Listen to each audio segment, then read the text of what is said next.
ses parents et grands-parents ont été établis là, disons à compter de 1750, et ce sont des planteurs de coton. À l'époque, quand même, le coton, c'était pas ce qui était en Virginie ou en Caroline du Nord. On vivait bien du coton, mais c'était rien d'extraordinaire. Mais c'est une femme qui est très aguerrie à la vie très rude du centre de la Louisiane. Elle va épouser ce monsieur qui est un militaire français qui s'appelle Guillaume Duparc. Lui, il est originaire de Normandie et il est venu en Louisiane pour combattre aux côtés de l'amiral de Grasse au moment des guerres révolutionnaires.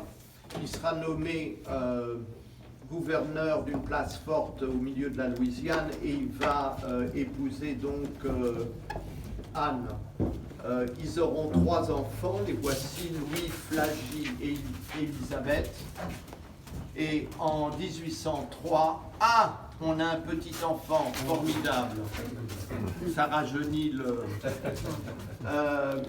en 1803, la France vend la Louisiane aux Américains, et donc ils se retrouvent sans travail et ils décident de descendre sur les bords du Mississippi pour établir une des toutes premières, et je dois le dire, une des toutes premières plantations de canne à sucre. Alors il arrive ici en 1805, construisent cette maison, ils ont 17 esclaves africains,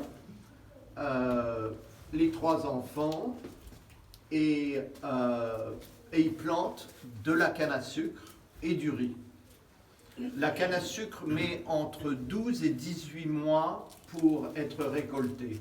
Et juste au moment de la récolte, il meurt du choléra. Et vous verrez d'ailleurs dans cette famille, ils ont ce dénominateur commun, pratiquement tous les hommes meurent du choléra. Alors, elle décide de rester, malgré le fait qu'elle a 3 enfants et 17 esclaves, 35 hectares de plantation, et elle décide également, dès le début, de former sa fille, qui n'a pourtant que 13 ans quand son père meurt, sa fille pour être la dirigeante de cette plantation. Avant que nous allions ailleurs, je peux vous montrer. Donc, c'était une des toutes premières plantations de canne à sucre ici.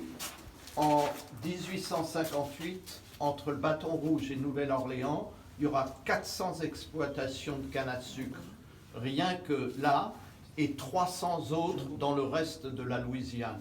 Il y aura 700 exploitations de canne à sucre. Eux étaient pratiquement les premiers.